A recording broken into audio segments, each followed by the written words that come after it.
మరోవైపు అగ్నిపుత్రుడైన దృష్టద్యుమ్నుడు పాండవ సేనకు సైన్యాధిపతిగా నిలిచాడు. దృష్టద్యుమ్నుడు వెనుక సత్యం, ధర్మం, న్యాయం కొరకు బ్రతికిన పాండవపుత్రుడు ధర్మరాజు ఉన్నాడు. ధర్మరాజు వెనుక నడుస్తూ 10,000 ఏనుగుల బలంతో తన గదతో కౌరవ సైన్యాన్ని చీల్చి చెండాడే వీరాధి వీరుడు భీముడు ఉన్నాడు. అందంలో మన్మధుడు, ఖడ్గయుద్ధంలో భయంకరమైన వేగాన్ని ప్రదర్శించే మహావీరుడు పాండవ సేనాపతి నకులుడు.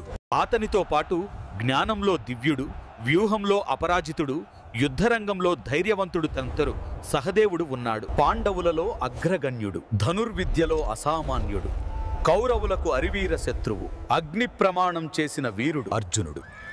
శ్రీకృష్ణుని మార్గదర్శకత్వంతో ధర్మయుద్ధానికి సిద్ధంగా ఉన్న గొప్ప యోధుడు.